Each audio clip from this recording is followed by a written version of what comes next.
पूर्व निगम पार्षद अपर्णा गोयल ने लॉयंस क्लब इंटरनेशनल के साथ मिलकर आईपी एक्सटेंशन स्थित दिल्ली सरकार के सीनियर सेकेंडरी स्कूल में बच्चों को एनीमिया के प्रति जागरूक किया।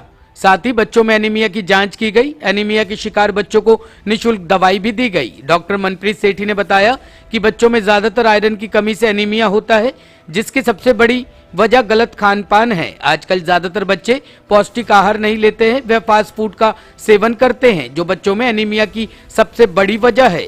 इससे बचाव के लिए सबसे जरूरी है पौष्टिक, संतुलित और आयरन युक्त आहार बच्चों को देना। हरी सब्जियां, लाल फल में आयरन की प्रचुर मात्रा होती है। इसके अलावा अलग अलग अनाज का भी सेवन करना चाहिए। हीमोग्लोबिन के लिए प्रोटीन की भी आवश्यकता है, ऐसे में दाल का भी सेवन करना चाहिए। गुड़, तिल, खजूर, काली किशमिश भी हीमोग्लोबिन को बढ़ाती है। बच्चों के परिजनों को चाहिए कि बच्चों को 3 वक्त पौष्टिक आहार देना चाहिए। अपर्णा गोयल ने बताया कि एनीमिया उन्मूलन कार्यक्रम के तहत लायंस क्लब इंटरनेशनल की तरफ से बच्चों को एनीमिया के प्रति जागरूक किया जा रहा है। इसी क्रम में आईपी एक्सटेंशन के सीनियर सेकेंडरी स्कूल में जागरूकता कार्यक्रम का आयोजन किया गया। इस दौरान एनीमिया चेकअप कैंप भी लगाया गया। जांच से 20 से 25% बच्चों में एनीमिया पाया गया।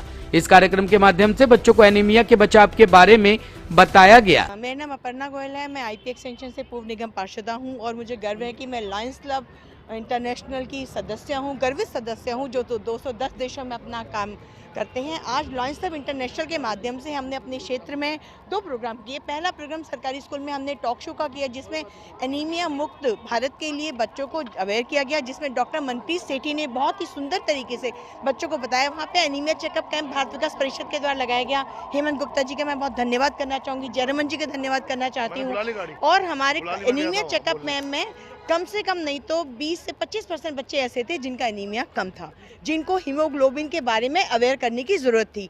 हमने उनको ऐसे बैनर लगा के बताया कि आप क्या खा सकते हैं। हमारे डॉक्टर मनप्रीत सेठी ने बताया। हमारे डिस्ट्रिक्ट गवर्नर एसपी गोयल जी के आह्वान पर ये कार्यक्रम यहाँ किया गया। और दूसरा कार्यक्रम ये रैली का, जिसमें ई वेस्ट पर जागरूकता, जिसमें बेटी बचाओ बेटी पढ़ाओ पर जागरूकता, जिसमें बेटी को एनीमिया मुक्त करने के लिए, उसको उसका अधिकार देने के लिए नेशनल विक्टर पब्लिक स्कूल के माध्यम से ये रैली निकाली गई, जहां पर उनके बच्चों ने आकर रैली निकाली और बहुत अच्छे नारों के साथ पूरे जितनी भी रास्ते पे हम गए, हमने उससे गुंजार किया 1 2 3 4 बेटियों की जय जयकार, लक्ष्मी का वरदान है बेटी, धरती पर भगवान है बेटी।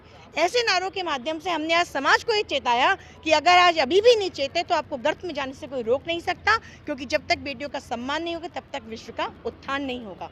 तो इसी माध्यम को लेते हमने कार्यक्रम किया। मैं सभी आयोजकों का, लायंस क्लब का, नेशनल विक्टर स्कूल का, सरकारी school, coed school doctor Ashok Gaur का बहुत बहुत धन्यवाद करती हूँ, जिन्होंने हमें खुले दिल से सहयोग किया, सपोर्ट किया और हम ये कार्यक्रम कर पाए। मेरा नाम डॉक्टर मनप्रीत सेठी है।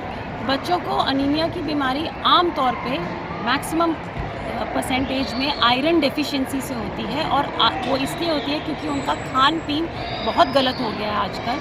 खान पीन में न्यूट्रिशनल डाइट कम ले रहे हैं और गलत डाइट, मतलब कि मैदे वाली डाइट, फास्ट फूड, पैकेट के खाने ज़्यादा ले रहे हैं, जिसकी वजह से आजकल बहुत ज़्यादा बच्चों में आयरन डेफिशिएंसी एनीमिया देखी जा रही है। एनीमिया होता है शरीर में हीमोग्लोबिन की कमी होनी, और हीमोग्लोबिन होता है जो हमारे शरीर में, पूरे शरीर में ऑक्सीजन को ट्रांसपोर्ट करता है। और जब हीमोग्लोबिन कम होता है तो शरीर के सारे अंगों को ऑक्सीजन कम मिलता है, ऊर्जा नहीं मिलती है, जिसकी वजह से थकावट, बच्चों में वीकनेस होना, ग्रोथ अच्छे से नहीं होना, चिड़चिड़ापन होना, पढ़ाई में भी अच्छे परफॉर्मेंस नहीं आना, बिल्कुल सफ़ेद पड़ जाना जैसी स्किन हो सकती है। इसके बचाव के लिए सबसे प्राथमिक चीज़ जो पेरेंट्स को करनी चाहिए और बच्चों को समझाना चाहिए कि बिल्कुल सही तरीके से संतुलित आहार वाली डाइट खानी चाहिए। आयरन रिच फूड्स खाने चाहिए। आयरन रिच फूड्स होते हैं सारी हरे पत्तेदार वेजिटेबल्स में, जैसे पालक, मेथी, बथुआ एक्सेट्रा।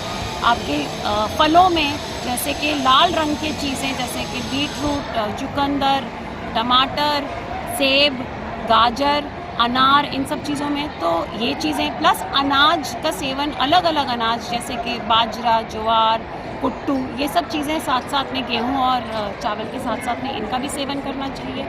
और दालों का सेवन, क्योंकि हीमोग्लोबिन के लिए बनाने के लिए प्रोटीन भी चाहिए, तो दालों का सेवन। पुराने ज़माने में जैसे हमारे खान पीन में गुड़ बहुत यूज़ होता था, तो गुड़ का सेवन, तिल का सेवन, खजूर, काली किशमिश, ये सब चीज़ें हमारे हीमोग्लोबिन को बहुत बढ़ाती हैं। तो पेरेंट्स को ये एम्पावर करना चाहिए कि सही तरीके के आहार, घर पे बना हुआ खाना, 3 टाइम का खाना, बहुत ज़्यादा बीच में बच्चों को पैकेट के खाने नहीं देने जिससे वो पेट भर लें और फिर अच्छा आहार ना खा पाएँ। चाय कॉफ़ी का सेवन खाने के साथ साथ बिल्कुल नहीं करना और बच्चों के लिए कम से कम करना। दूध की मात्रा छोटे बच्चों में आधा लीटर से ज़्यादा पूरे दिन में नहीं देने की ज़रूरत, नहीं तो दूध से पेट भर लेंगे और दूध में बिल्कुल भी आयरन नहीं होता है। टॉप स्टोरी ब्यूरो के लिए दिल्ली से रवि डालमिया की रिपोर्ट।